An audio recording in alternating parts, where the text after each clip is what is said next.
Hello you blonkers and welcome back today to another video on the Druzy channel. It's another trade rumours / done deal update on the channel. You guys seemed to like this last week when I did it, so if you do enjoy this type of content and you haven't subscribed yet, make sure you subscribe. I'm like 25 away from 6k, so if we could hit that through this video, that would be very nice. Like the video if you enjoy. Anyway, let's get on with the trade news and rumours. We're starting it again with another Freo player, Darcy Tucker, who has been linked with a move to Geelong. I've heard murmurs of Darcy Tucker wanting to go back to his home state off Victoria for a while now. Obviously, he's out of contract. Under Ross Lyon, he was like a pivotal midfield player when we didn't have your Brayshaws, Sarongs and Cherrers. So under Justin Longmuir, he's sort of been forced out of the midfield. He only managed 16 games this season, being dropped a few times. He's played 94 games for Freo, but obviously most of those were under Ross Lyon as that sort of defensive mid, a bit of a tagger as well. But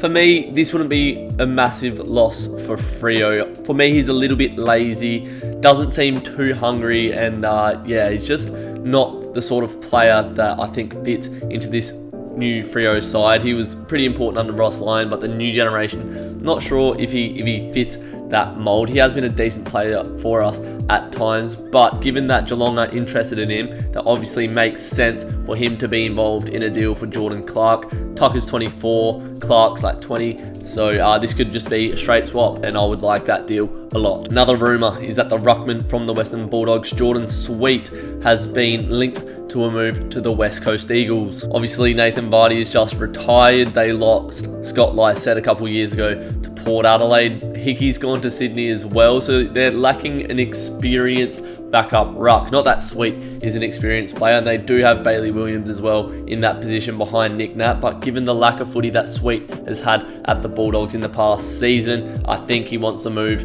where he can play some consistent football. The Dogs want to keep hold of him, but I think he just wants consistent football. As I said, he has been linked to West Coast. He averaged 19 hit-outs last season in 5 games. I think this is a move that would make sense for West Coast and Jordan Sweet. Now for some done deals. Mabir Chol has been confirmed as a Gold Coast player on a 4-year deal, and Richmond have been compensated a second round pick, a late second round pick. So hopefully he can get a full season in, because from what I've seen of him, I've liked him a lot. So hopefully some consistent footy can bring out the best of Chol's potential. And another done deal is George Hewitt moving from Sydney to Carlton on a 4-year deal. A second round pick will go to the Sydney Swans in this trade. He's played 120 games for the Swans, including plenty of finals. I think he's around 25 years old, so he's got some good experience and he's still young enough so that he can hit his prime at Carlton. He averaged 17 disposals last season for Sydney and is,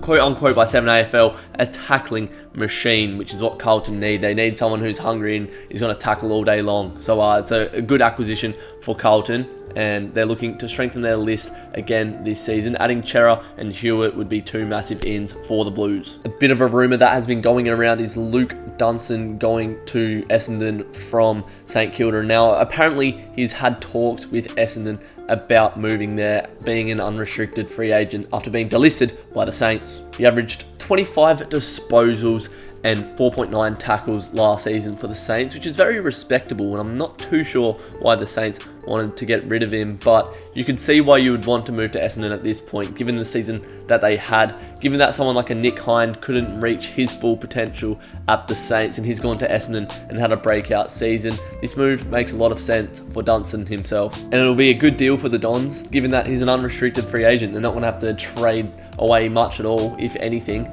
and he's not going to cost them an arm and a leg. So I think this is a good bit of business by the Dons here. Another confirmed move, and again, it's Essendon. It's Jake Kelly, and he's joined the Bombers from Adelaide on a 3-year deal as an unrestricted free agent. He's a sort of defender that plays on the mid to small sized forwards, and he's going to slot in nicely. That Essendon backline with Redmond, Laverde, you got Nick Hind back there, obviously, Dyson Heppel. You slot young Kelly in there, starting to take a decent shape, the Essendon backline. I think they just need one elite key defender. Maybe they'll go after that in the draft this year, but Essendon, adding Dunstan and Kelly. Those are two solid acquisitions as well. They're getting some good business done. And on that draft hand that I was speaking about at Essendon, the footy manager Josh Mahoney has said that they do want to hit the draft hard after the success of last season. They're eyeing up the draft. He has said, we think there's a good group of players between the 10 to 25th pick mark, so if we can get a few players through that, I think it can add to the 3 first rounders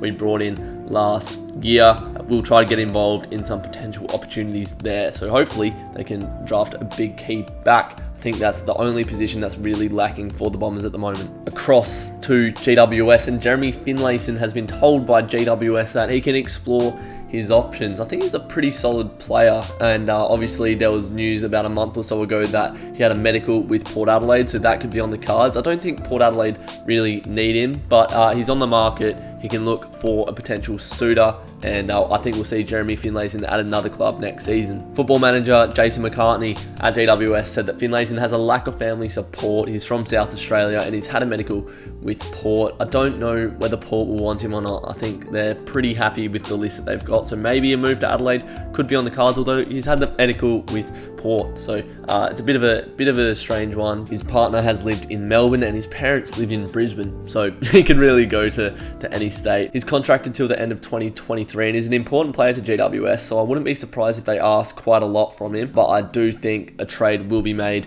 to satisfy his request. And last week I spoke about how there was rumours that Pat Lipinski would be going to Collingwood. He's been offered a deal by the Bulldogs and turned it down and officially requested a trade to the Pies. The Pies do have a lot of salary cap issues at the moment. They haven't signed a number of players, including Scott Pendlebury, Braden Sire, amongst others. Obviously Grundy's on massive money and so is De Goey, so it's going to be hard for Collingwood to land players this off-season as well. We saw this last year in the trade period, so Pat Lipinski has requested a trade to Collingwood and it could potentially come off, but they're going to have to make some room in their cap to make it happen. And that's going to wrap up this week's episode of the Trade Rumours News / Done Deals. I hope you enjoyed it. If you did enjoy it, drop a like, drop a comment down below with your thoughts on the trade period so far.